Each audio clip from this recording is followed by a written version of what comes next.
إن الحمد لله نحمده ونستعينه ونستغفره ونعوذ بالله تعالى من شرور أنفسنا ومن سيئات أعمالنا من يهدي الله تعالى فلا مضل له ومن يضلل فلا هادي له وأشهد أن لا إله إلا الله وحده لا شريك له وأشهد أن محمدا عبده ورسوله صلوات ربي وسلامه عليه وعلى آله وأصحابه أجمعين.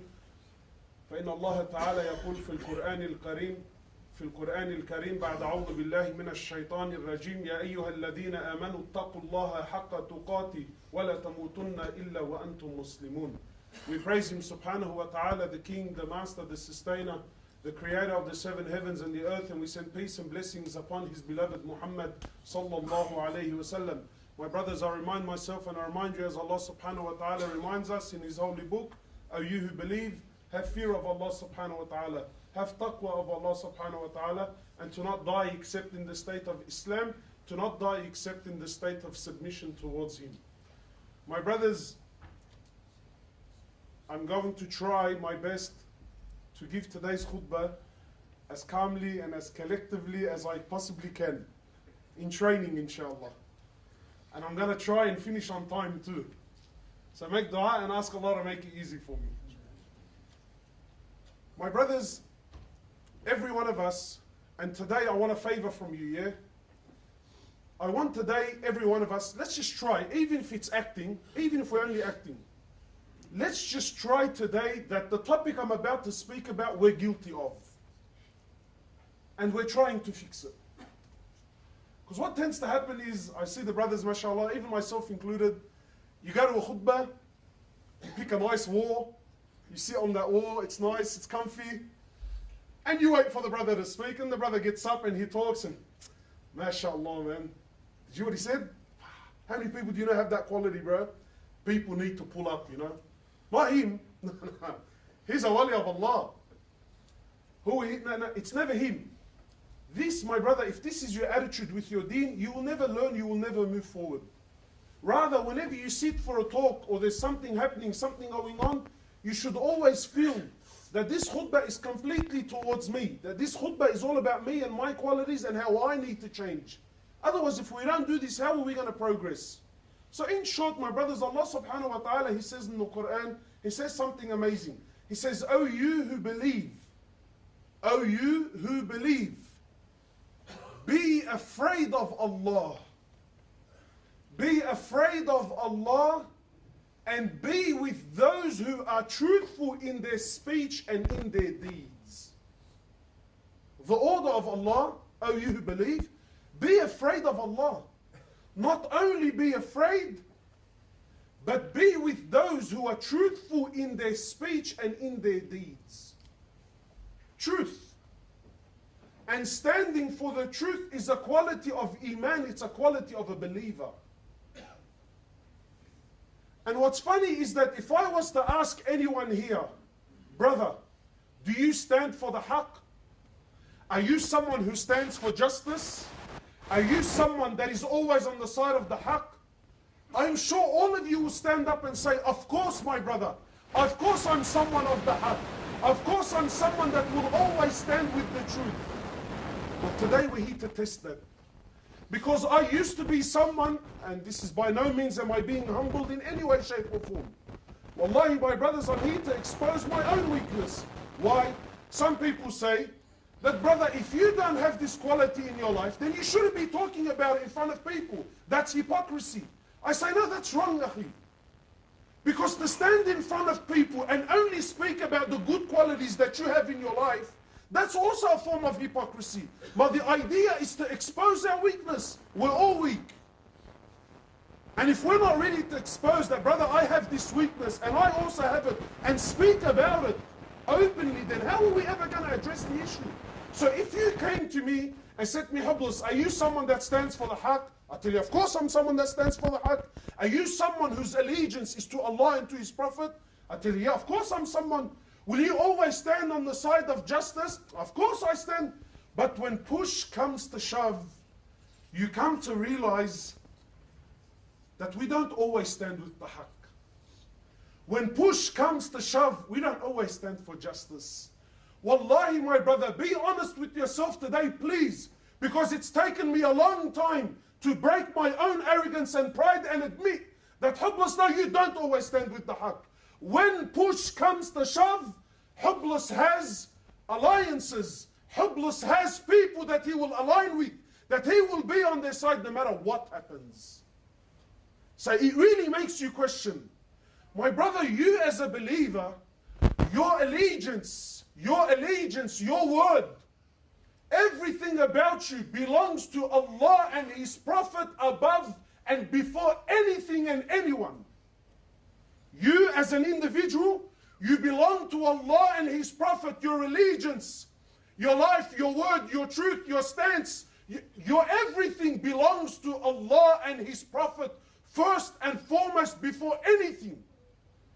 So again, on face value, you told me, brother, yes, of course I know this. Habibi, no. What I'm saying is, before your father, before your mother, before your wife, before your children, before the boys, you stand, your allegiance is to Allah and His Prophet before anything. Not only is our... Am I shouting? I'm shouting, eh? Sorry. Not only is our allegiance to Allah and His Prophet, but our allegiance is also to the deen of Allah. And the deen of Allah is a deen that is based on haqq. I'll try to get straight into the swing of things so the boys don't get too lost. My brothers, the Prophet of Allah, he says in an amazing hadith, and listen to these words. I'm sure you've heard it, and again we claim this. But when push comes to shove, everyone's true colors always shines.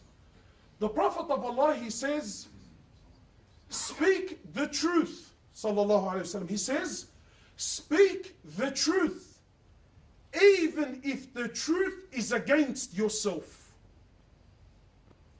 Wow. Much easier said than done. You know, my brothers, I've been, as someone that works in da'wah, and you become someone that the community opens up to. This guy calls you, he has a marriage problem. This guy's got some issue. Yeah, and you somewhat get involved in people's personal lives.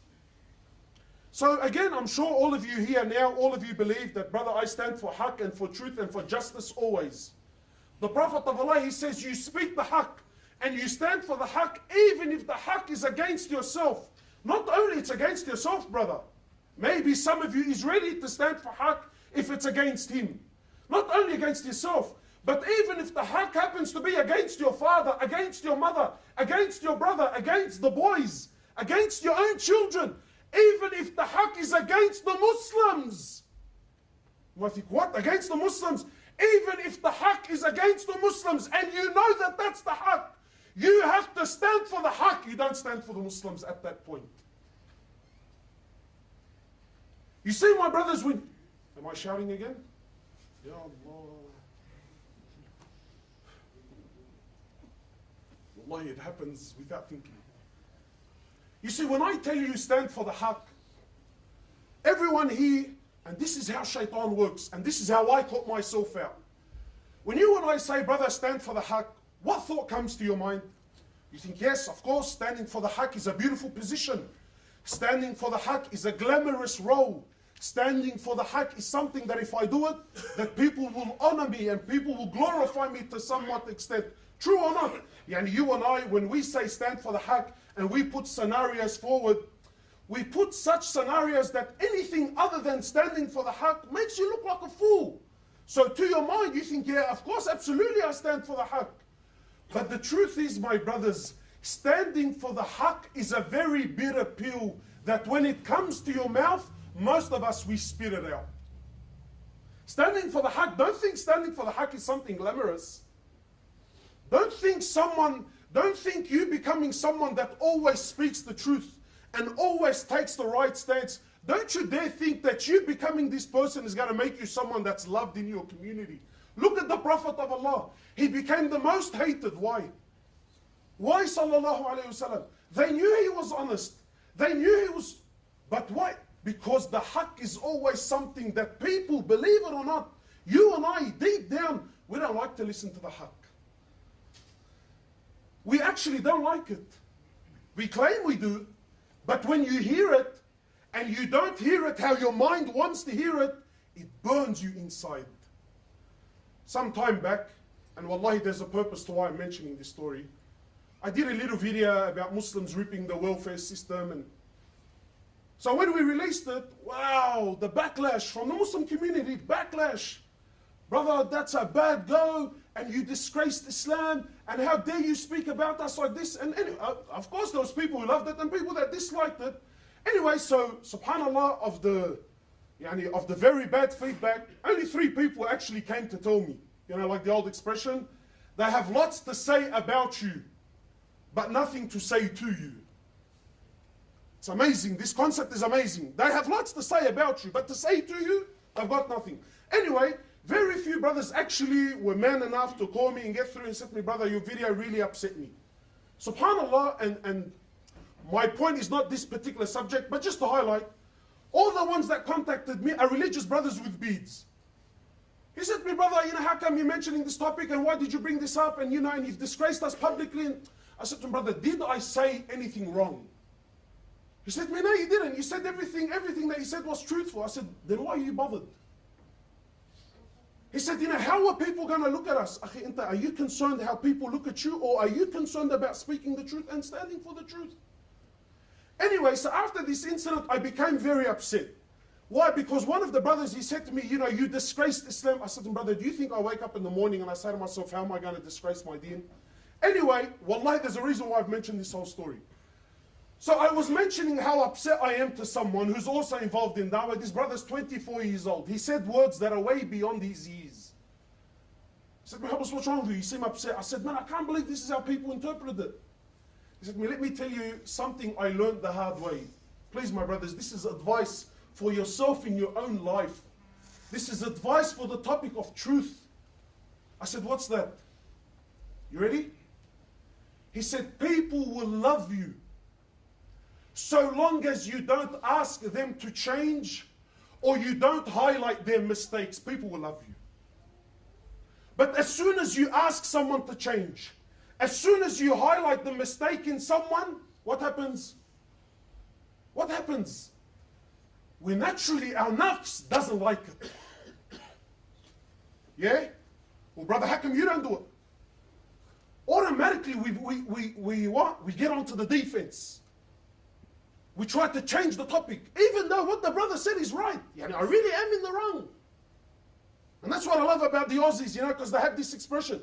Habib, and it's a typical Aussie, call a spade, and don't call it a big spoon. Akhi, a spade, it's a spade. Don't call it a big spoon. Like, why you?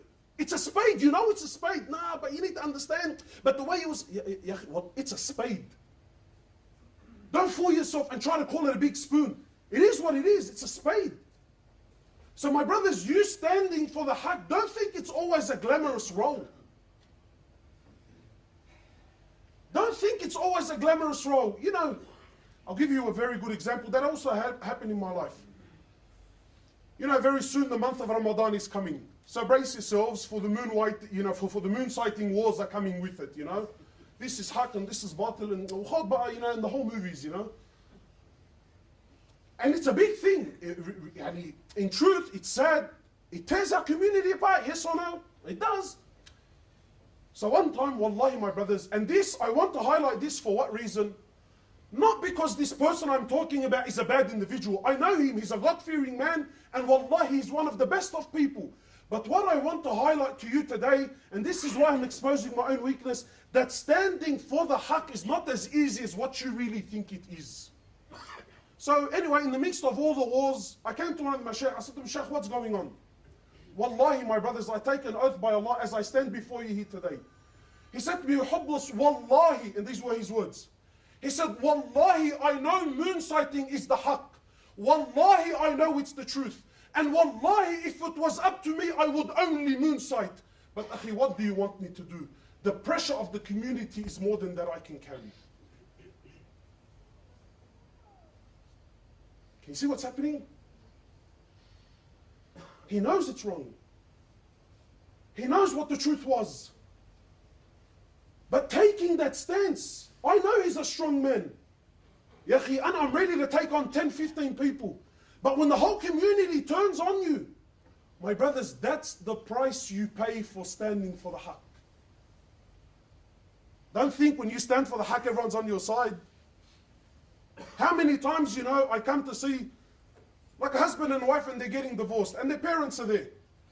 So they'll tell you the story. And please, my brothers, every one of you has been in a similar situation. Every one of you has been in a similar situation. So you go there, husband and wife, and then they both give their sides of the story. You finished? Yeah, you finished? And the truth is clearly the haqq, the right, the just, whatever you want, is clearly on the side of whoever. It's really not important. But let's say it's on the wife, it's the wife's right. Khalas, the wife is in the right. She's clearly right. So I say to the brother, yani, it's clear, yani, obviously it's black and white. Yes, we know it's not. That's fine. But then the brother's mother would be there, or the brother's father is there. I say, Hajj, you heard what I heard? Yeah. It's pretty clear, yeah? It's me, yeah. So your son's in the wrong, yeah? He says, yeah, my son's in the wrong. I was like, okay, good. So now take a stance. He said to me, but what do you want me to do, man? That's my son. I have to stand with him. You might laugh her off now, but how many of us have been in a very similar situation? How many of us, we've been in a very similar situation? And like I said, I've come to expose my own weakness. Wallahi, there's an incident that happened with me in school days. Every time I think about this topic, it burns my soul. Why? Because I remember one time we were at school, and there was this guy, I would love to find him, his name was Jason. I don't know anything more than that. I remember his name was Jason. The boys used to say he's half Yahudi, half Mabarif Shu. So automatically back then at school, Habibi, he was off the bat. Poor guy, wherever he went, kaffat ala anfu, ala rosu, sahsuh, wherever he went, the guy abekul kaffat left, right and center. And no one actually really knew was he half Jew or not. It was just khalas, when one of the boys, he spread something. Anyway, so one day, we were sitting in the quadrangle and all the boys were sitting there on the stairs, and he came and he had a brand new phone, and back then it was the 8810, that chrome little slide thing. If you had that back then, Habib, you were the Don Corleone. So this guy rocked up and he had this little phone and all the boys, all sitting there. So typical, Jahil, Leb, thug thinking, this little Yahudi, bro, he's fine. Well, khalas, I'm going to rip it for him. Ya Allah. So khalas, what did the boys have in their head? They're going to rip it. Show us your phone, man. Show us your phone from one hand to another. There's 50 of us sitting there. One hand to another, boom, the phone went. And I seen where it went. Wallahi, I seen where it went. But I'm one of the boys. And he's supposedly half Jew. Where's the phone? Where's the phone? So he came to me, he asked me, man, did you see where my phone went?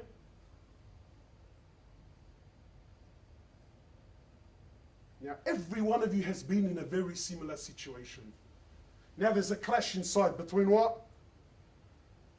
We claim our allegiance is to who? To Allah and His Prophet. Our allegiance is to what? To the haqq. Have you seen the haqq in front of your eyes? So most of us, sometimes, there's a drama with the boys. And whatever, his brother does wrong. So the boys come to pull him up. Akhi, man, your brother did 1, 2, 3, 4. He goes, yeah, look, I know he did wrong. I know he's in the wrong. But I got to stand with my brother. That's what it is, It is what it is. You think, wow, it is what it is. Clear black and white is in front of you. Clear haqq is in front of you. So that's what I'm saying. When push comes to shove, where does our allegiance really go to? Is it really to Allah and His Prophet? Is it really to the haqq? Or is my allegiance really, when push comes to shove, it's to my mother and my father, to my children or to my brothers? Or some of us even worse, it's to my nationality. No matter what Lebanon does, Habibi, they're on the haqq. Why? Because I'm from there. Yeah? Is that how it works? Is that how it works? The Prophet of Allah says, speak the haqq even if that haqq is against yourself. So he said to me, Hoblos, did you see who took the phone? So I did what most of us do and say, yeah, look, I didn't stand against the batil. So what did I say to him? Thinking I'm smart. But really, I was a jaban. I said, brother, I didn't see anything, man. I didn't see anything. Go and ask. Because he's seen that I was standing a little bit, like he knew the phone didn't come in my hand, you know. I said, brother, I didn't see anything. Wallahi, every time I think of that incident, I remember the day that I slammed this brother, man. For the sake of the boys who you know, in the drop of the, wallahi, in the drop of a dime, bibi'ak b'frang. When push comes to shove, Habibi, trust me, you know all these boys, nah, brother, you know, we're like that. Habibi, Allah back. Sit down and relax. And someone give him a bottle of water, please. Because when push comes to shove, when push comes, yeah, akhi, if brothers, Habibi, ba'ad b'frang, they're selling each other out for something far less, then what have you left for the boys, yani? When push comes to shove, our true colors, they shine. When my kid does something wrong at school and the teacher comes to tell me, you know, Mr. Hoblos, please, you know, your son did 1, 2, 3, and obviously he's in the wrong. Yeah, but you need to understand he only did that because the other kid one time last week, he said to him, you know, and the whole film, the whole musical comes out. Everything to do what? To beat around the bush. The Prophet of Allah, he says, speak the truth. The truth is not easy, my brothers.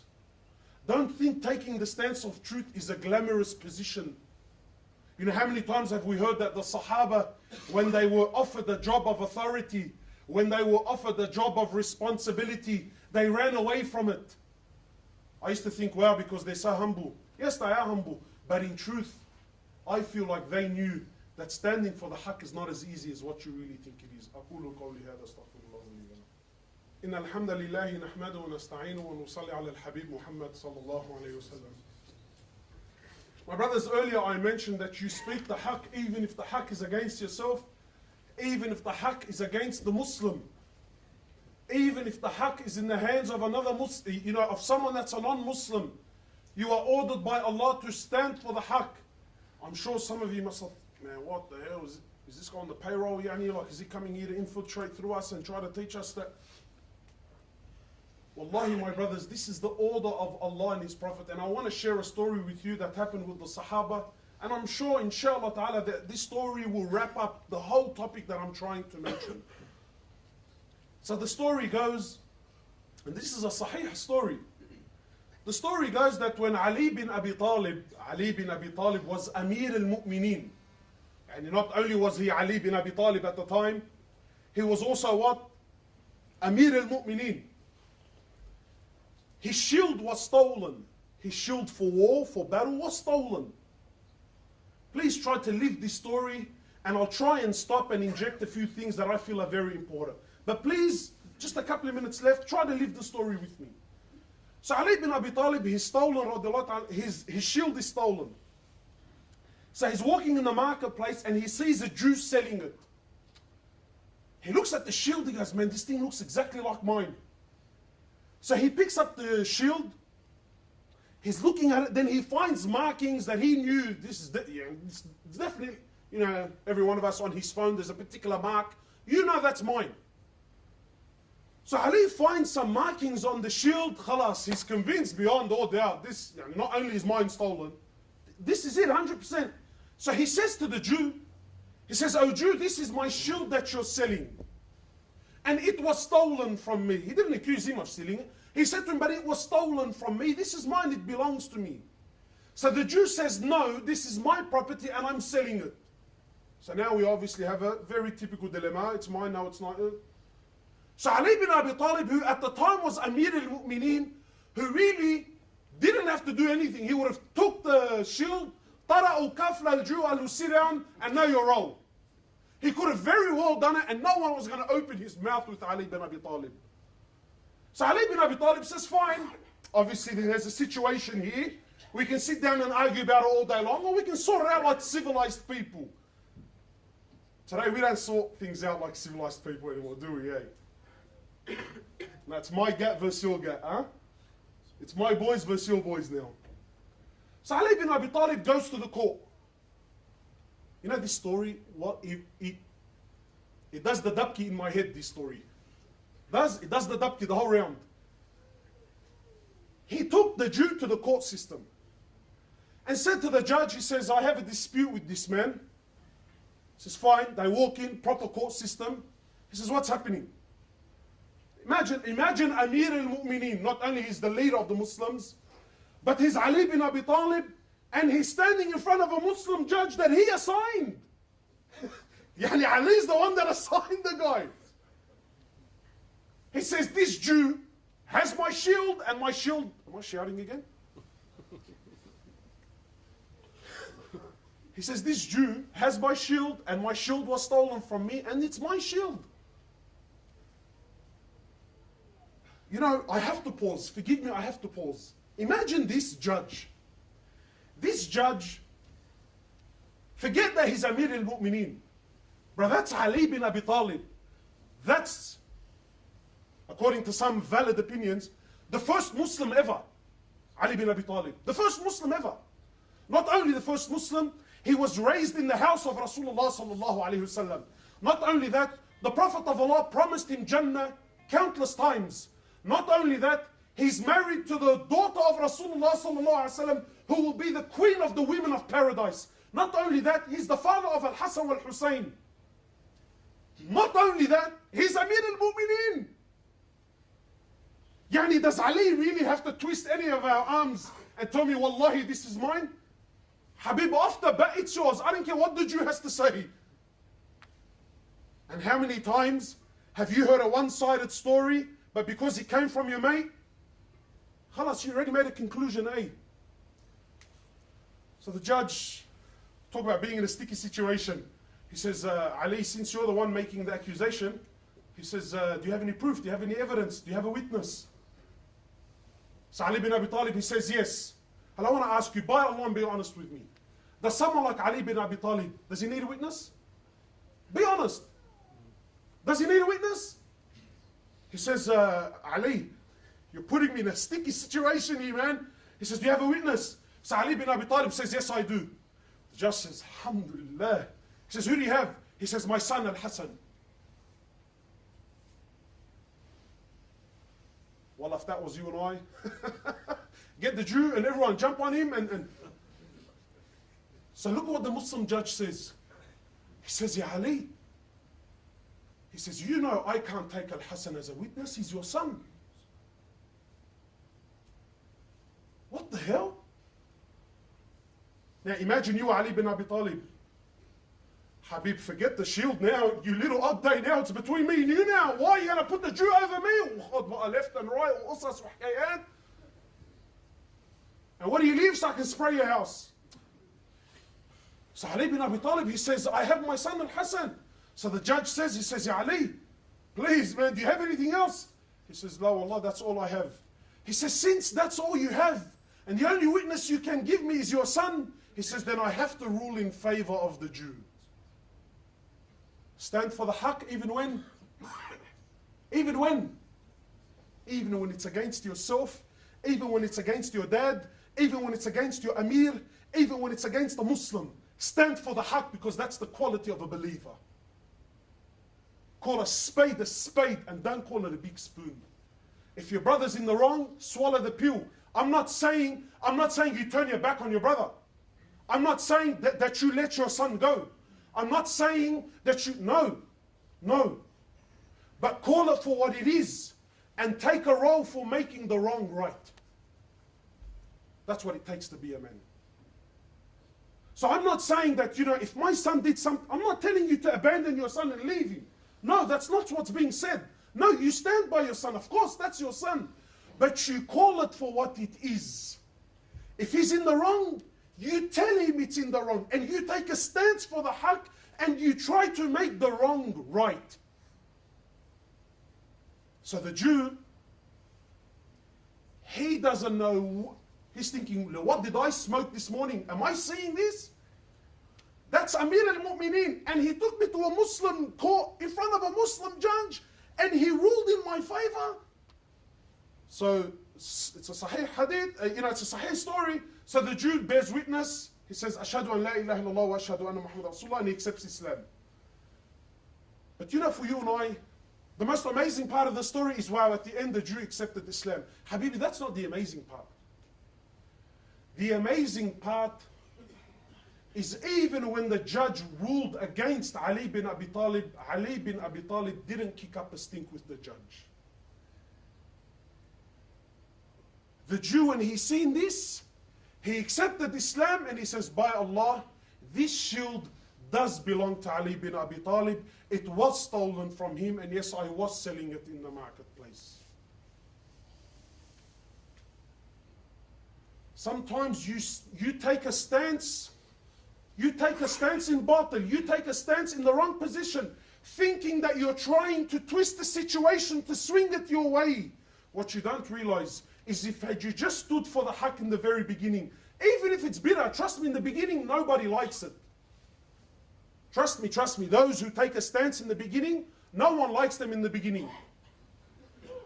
No one likes them. I remember years ago, years. I lost count how long ago.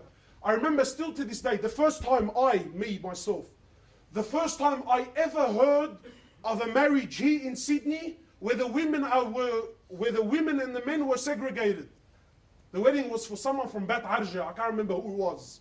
But I wish I know who it was so I could go kiss his hand. And I remember back then, did you hear? They had a wedding and the women were together and the men were together and he caused this massive fuss. But he was the pioneer that started it in our community for as long as I know, anyway. At that time, he was the most hated. But now every other wedding that ever followed in his footsteps, who's getting the rewards for it? Standing for the haqq, my brothers, is not an easy thing. Don't be quick to fall all over yourself and claim, brother, I'm a man for the haqq. Take a minute, step back and really ask yourself, are you really? Are you really? Inshallah, my brothers, the last thing I want to speak about, there goes cutting it short for you guys, is this conference that's happening, the UMA's conference, Quest for Success. I'm sure you've heard about it. The Daily Telegraph, thank them very much for they gave us a lot of free advertisement. It was all over the front cover. So thank you to the Daily Telegraph. But Quest for Success is a conference that's happening, when's this happening, Mohammed? Next weekend. Not this weekend, next weekend. It's on a Sunday. It's a massive, massive event. MashaAllah, the UMA, it's costing them hundreds and thousands of dollars. They have speakers coming from all over the world. There's 12 speakers, there's markets, there's big events, there's children's section, there's rides, there's Zaki, a lot of time and money has been invested to put this conference together. Now, my brothers, what I want to very quickly say is it really breaks my heart to see that when organizations go through so much effort and so much hardship to put something together for the community doesn't rock up. Or what's worse, I'm not sure what they're charging, I think it was like, I heard yesterday someone said to me, brother, $70 a ticket, are you serious? Habibi, when you go fishing, you little spinner, when you go fishing for hours, you put $200 with a big smile on your face. Yeah, you most likely missed Isha and you missed Fajr and you come back home and you're doing the little min farah and happiness. But $70 for Allah and His Prophet to go there and benefit yourself and take your wife and benefit your children and just maybe learn something. And even if you don't learn anything, then at least you take your children to an Islamic environment. Just last night we're talking about now in our schools, you can't tell your child if he's a boy or a girl. Have you heard this? You can't tell your kid if he's a boy or a girl. They need to choose their own sexuality. And we laugh and giggle now. We laugh and we giggle. No. That you telling him he's a boy is oppression. But brothers, if that's what's happening now, what do you think is going to happen in 20 years' time? We claim that we want change, that when these organizations do great things, no one is there. No one is there to support it. Everyone complains to me, brother, there's nowhere to take our wives and children. But here, look, you've got a whole day event. There's places for salah, and there's 12 speakers from all around the world, and Muslims from all over the state, even all over the country. They're coming to get together. The rahmah of Allah subhanahu wa ta'ala is going to be descending. Your kids can have a good time. Your wife can go and mix with other women, and such a halal environment. The brother's complaining about $70. Wallahi, my brothers, it's amazing.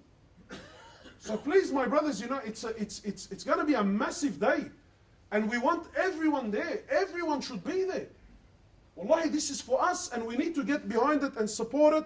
And in this, the brothers are selling tickets on this exit and that exit. For today, everyone that is here, 50% off all tickets. So 50% off all tickets. Mr. $70, so Mark Sakti Albi, now you can take you and your wife for $70, inshallah. All right? So you and your wife, you can, So please, my brothers, look, again, I know your nafs doesn't want to be there. I know you would rather sit at home and watch the paint dry than be there. But you will never move forward if you don't break your nafs. Break your nafs. At the very least, let your child say, I remember when we were young, our dad used to take us to Islamic events. I remember as kids. Amazing. The same family go to the Easter show, spend $400 or $500 with a big smile on his face. Big smile for the next 2 weeks on his Facebook page and WhatsApp. Oh, this show back in the... Because wallah, famna, you went to the Easter show and you had the best time. Spends $500 in the Easter show, not a problem. Wouldn't lose a minute of sleep over it. But he heard about a mad conference. He heard about an excellent gathering. $70 a head. Come on, man.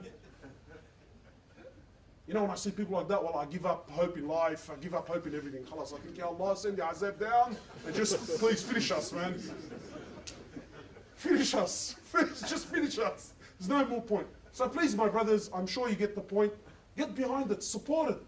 Support it. Take your wife, take your kids. Show your family that there is an alternative. Show your family that there are options. And every dollar you spend in the sake of Allah, this is in the sake of Allah.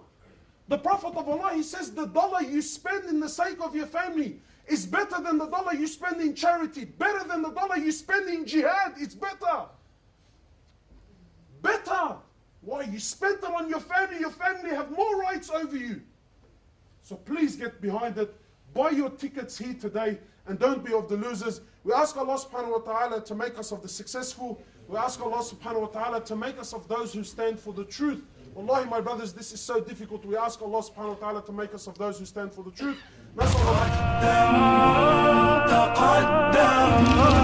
الله